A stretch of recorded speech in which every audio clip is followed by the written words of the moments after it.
بسم اللہ الرحمن الرحیم۔ دجال یہودیوں کی نسل سے ہوگا جس کا قد ٹھکنا ہوگا، دونوں پاؤں ٹیڑھے ہوں گے، جسم پر بالوں کی بھرمار ہوگی، رنگ سرخ یا گندمی ہوگا، سر کے بال حبشیوں کی طرح ہوں گے، ناک چونچ کی طرح ہوگی، بائیں آنکھ سے کانا ہوگا، دائیں آنکھ میں انگور کے بقدر ناخنا ہوگا، اس کے ماتھے پر کافر لکھا ہوگا جسے ہر مسلمان بآسانی پڑھ سکے گا،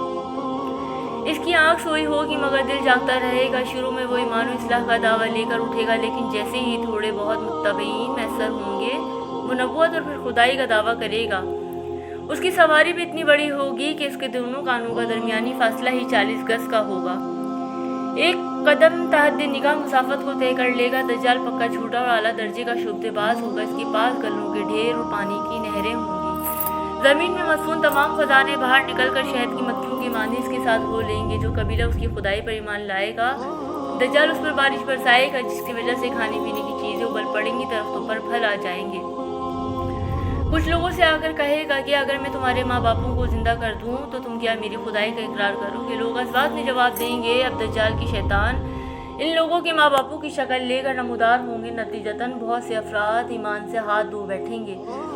اس کی رفتار آندھیوں سے زیادہ تیز اور بالوں کی طرح رواں ہوگی، وہ کرشموں اور شبہ بازیوں کو لے کر دنیا کے ہر چپے کو روندے گا، تمام دشمنان اسلام اور دنیا بھر کے یہودی امت مسلمہ کے بکس میں اس کی پشپناہی کر رہے ہوں گے، وہ مکہ معظمہ میں گھسنا چاہے گا مگر فرشتوں کی پہرہ داری کی وجہ سے ادھر گھس نہ پائے گا، اس لیے نامراد و ذلیل ہو کر واپس مدینہ منورہ کا رخ کرے گا، اس وقت مدینہ منورہ کے 7 دروازے ہوں گے اور ہر دروازے پر فرشتوں کا پہرہ ہوگا، لہٰذا یہاں پر بھی منہ کی کھانی پڑے گی،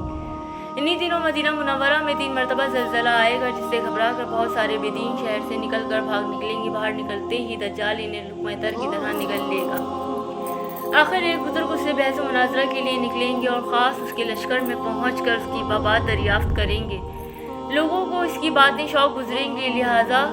اس کے قتل کا فیصلہ کریں گے، مگر چند افراد آڑے آ کر یہ کہہ کر روک دیں گے کہ ہمارے خدا دجال کی اجازت کے بغیر اس کو قتل نہیں کیا جا سکتا ہے، چنانچہ اس بزرگ کو دجال کے دربار میں حاضر کیا جائے گا، جہاں پہنچ کر یہ بزرگ چلا اٹھے گا کہ میں نے پہچان لیا کہ تو ہی دجال ملعون ہے اور رسول اللہ صلی اللہ علیہ وآلہ وسلم نے ہمیں تیرے ہی خروج کی خبر دی تھی، دجال اس خبر کو سنتے ہی آپے سے باہر ہو جائے گا اور اس کو قتل کرنے کا فیصلہ کرے گا، درباری فوراً اس کے 2 ٹکڑے کر دیں گے، دجال اپنے حواریوں سے کہے گا کہ اب اگر میں اس کو دوبارہ زندہ کر دوں تو کیا تم کو میری خدائی کا پختہ یقین ہو جائے گا؟ یہ دجالی گروہ کہے گا کہ ہم تو پہلے ہی سے آپ کو خدا مانتے ہوئے آ رہے ہیں، البتہ اس موضوع سے ہمارے یقین میں اور اضافہ ہو جائے گا،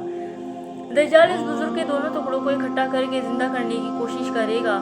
ادھر وہ بزرگ باوجہ حکم الہی کھڑے ہو جائیں گے اور کہیں گے اب تو مجھے اور زیادہ یقین آ گیا ہے کہ تو ہی دجال ملعون ہے، وہ جھنڈا کر دوبارہ انہیں ذبح کرنا چاہے گا لیکن اب اس کی قدرت سلب کر لی جائے گی،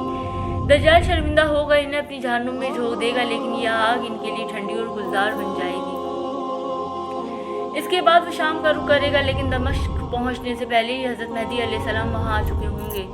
دجال دنیا میں صرف 40 دن رہے گا، ایک دن 1 سال، دوسرا 1 مہینہ اور تیسرا 1 ہفتہ کے برابر ہوگا، بقیہ معمول کے مطابق ہوں گے، امام مہدی علیہ السلام دمشق پہنچتے ہی زور و شور سے جنگ کی تیاری شروع کر دیں گے، لیکن صورتحال بظاہر دجال کے حق میں ہوگی کیونکہ وہ اپنے مادی و افراطی طاقت کے بل پر پوری دنیا میں دھاک بٹھا چکا ہوگا، اس لیے عسکری طاقت کے اعتبار سے تو اس کی شکست بظاہر مشکل ہوگی مگر اللہ کی تائید اور نصرت کا سب کو یقین ہوگا، حضرت مہدی علیہ السلام اور تمام مسلمان اسی امید کے ساتھ دمشق میں دجال کے ساتھ جنگ کی تیاریوں میں ہوں گے،